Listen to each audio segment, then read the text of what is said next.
ज्ञान अमृत भाग 20। सुख दुख के कारण हम स्वयं। अर्थात इस संसार में किसी को यदि सुख मिलता है तो उसका कारण वो स्वयं है, यदि किसी को दुख भी मिलता है तो उसका कारण भी वो स्वयं है। ये तो जन्म जन्म से लड़ाई चली आती है। यदि सुख भी मिल रहा है हमको तो हमारे वो कर्म का नतीजा है। हमने जैसा कर्म किया था उसके बदले हमको भगवान सुख दे रहे हैं। यदि हमने अन्याय अत्याचार अधर्म किया था उसके बदले परमात्मा हमको दुख दे रहे हैं। यदि हमको सुखी रहना है, समृद्ध रहना है, कुशल रहना है, आनंदित रहना है, सबसे बड़ी बात होती है कि आप धनवान हो अथवा गरीब है, इससे मतलब नहीं है। आप प्रसन्न कितने रहते हो, आप दिन भर में हंसते कितना हो, आप मुस्कुराते कितना हो, आपकी आत्मा को शांति कितनी मिलती है, आप खुश कितना रहते हो, सबसे बड़ी बात ये होती है। भारी प्रसन्नता आपको कैसे प्राप्त होता है? तो सुख और दुख हम अपने हाथ से ही अपने दुख के लिए गड्ढा खोदते हैं। सभी कोई। आज हमारा छोटा बच्चा कहीं से एक पेन चोरी करके ले आया तो उसको दबा देते हैं, ये नहीं कि उसको तुरंत टोका जाए, बेटा तुमने गलत किया है, आज पेन चोरी कर रहा है, कल मेरा ही सब संपत्ति चोरी कर लेगा, मेरे को घर से निकाल देगा। यदि तेरी आदत चोरी की बन गई तो तू एक दिन मेरे को चोरी करके और मेरे संपत्ति को चोरी कर लेगा। बुढ़ापा में मेरा सेवा तू मेरे धन के लालच में करेगा। जब मैं कमजोर हो जाऊंगा, मेरे पास कुछ नहीं रहेगा, तो तू मेरा सेवा कहाँ करेगा? तो इस प्रकार से मैं अक्सर देखता हूँ, बच्चे यदि कहीं पर लड़ाई करते हैं तो अक्सर माता पिता अपने बच्चे का ही पक्ष लेते हैं। वो ये नहीं देखते, वो सिर्फ ये देखते हैं कि ये मेरा बेटा है, ये मेरी बेटी है। वो सिर्फ यही देखते हैं, ये नहीं देखते कि मेरा बेटा कहाँ पर गलत किया है, मेरी बेटी कहाँ पे गलत किया है। अपने बच्चों को कभी नहीं डांटते, इतना ज़्यादा लाड़ दुलार करते हैं। फिर वही बच्चे बच्चियाँ आगे जा कर के बहुत बड़े अपराधी बन जाते हैं, माता पिता को दुख देते हैं, समाज को दुख देते हैं। तो इस संसार में प्रतिदिन हम नित्य प्रतिदिन अपने दुख के लिए स्वयं गड्ढा खोदते रहते हैं। इसमें हमारा ही गलती है, दूसरे का गलती नहीं है। हम ही प्रतिदिन गड्ढा खोदते हैं, हम ही प्रतिदिन अनेक अनेक प्रकार से ऐसा कार्य करते हैं। जैसे किसी को गाली बकता है बच्चा तो उसको तुरंत मना नहीं करते। इस संसार में जो कुछ भी हमें मिल रहा है, दुख मिल रहा है, सुख मिल रहा है, मान मिल रहा है, अपमान मिल रहा है, उसका जिम्मेदार कोई दूसरा नहीं है। अक्सर आप सोच लेना, उसके जिम्मेदार हम स्वयं हैं।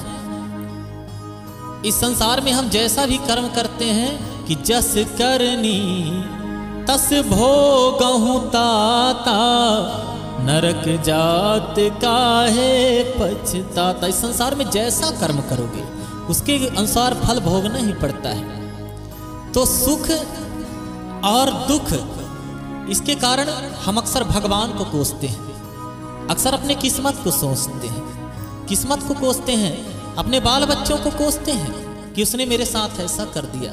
तो भैया इस संसार में हमने जैसा भी कर्म किया है उसका परिणाम आज हमारे सामने है। आज जो कर्म कर रहे हैं उसका परिणाम और भविष्य में हमको भोगना पड़ेगा। ये संसार, भगवान श्री कृष्ण कहते हैं कि 3 लोग, एक जो जन्म नहीं लिए हैं, आप ही बताओ, जो जन्म नहीं लिए क्या हमको दिखाई देते हैं? नहीं। और जो मर चुके हैं, जिनकी मृत्यु हो गई है, वो भी दिखाई नहीं देते, सिर्फ बीच वाले दिखाई देते हैं। जबकि उतना ही भीड़ वहां भी लगा हुआ है जहां अभी जन्म लेने के लिए तरस रहे हैं। बड़े भाग्य मानुष तन पावा, सुर दुर्लभ संतन सब गावा। और सुर दुर्लभ ग्रंथन सब गावा, ग्रंथ भी गाए, संत भी गाए इस बात कि बड़े भाग्य से मनुष्य तन, नर नारी का तन मिलता है। क्यों? कि हम सुखी रहेंगे, प्रसन्न रहेंगे, अपने आने वाले पीढ़ी को सुधारेंगे, अपने जीवन को बनाएंगे, अपने आने वाले पीढ़ी के लिए अच्छे कर्म करेंगे।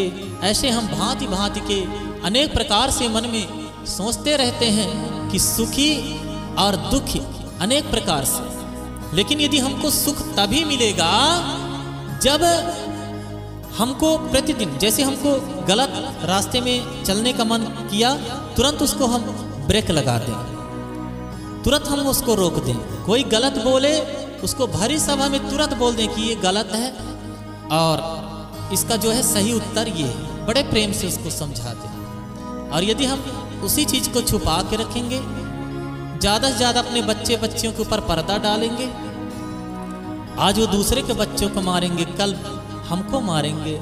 इस कारण से इस संसार में सुख और दुख दोनों जो है, इसके लिए हम स्वयं जिम्मेदार हैं। इसके लिए हम स्वयं जो है गड्ढे खोदते हैं, सुख के लिए भी कर्म करते हैं और दुख के लिए भी, इसमें किसी का दोष नहीं है। ऐसा ज्ञान को मान करके गीता में भगवान श्री कृष्ण कहते हैं, ये संसार कर्ममय है और जो कर्म करते हैं वो अपने कर्म के द्वारा सुख और दुख अर्जित करते हैं। धनी गरीबी, यशस्वी बड़ाई बुराई, ये सब अपने कर्म के द्वारा ही प्राप्त होता है।